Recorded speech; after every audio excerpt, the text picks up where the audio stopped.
אז מה יוגב? אתה אכלת את העוגה? סליחה, ג'ורדן.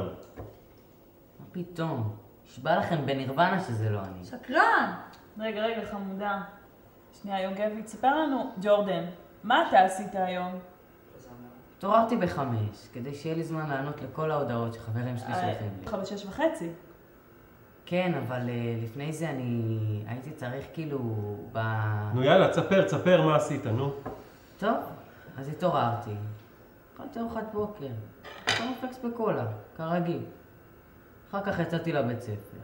בבית ספר הכל היה נורמלי. כמובן שאת ההפסקה ביליתי עם החברה שלי, קרן. הילדה הכי שווה בשכבה. ועשינו דברים שאני לא יכול לדבר עליהם.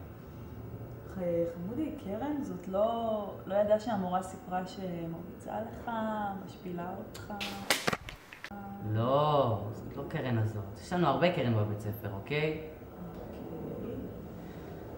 אחר כך, בדרך הביתה, פגשתי כמה חברים.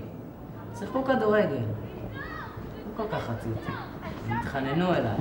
התחננו שאני אצטרף אליהם. בסוף הסכמתי. אפשר להצטרף אליכם? לא! בבקשה? לא. אחרי כמה דקות ששיחקנו, באו כמה ערסים למגרש. פוצצתי אותם והעפתי אותם. זה למה יש לי את הסריטה הזאת כאן. תודה ששאלתם. הייתי בטוח שזה מקרן. אחר כך הגעתי הביתה, וזהו. אבל הארוחה התחילה ב7:15. חזרת הביתה ב3. מה קרה אז? בטח, חזר להטריד ילדות במומו הפרה. לא, נפסקתי. כאילו רק לפעמים. בקיצור, אחרי זה הלכתי לכנס מעריצי אבא.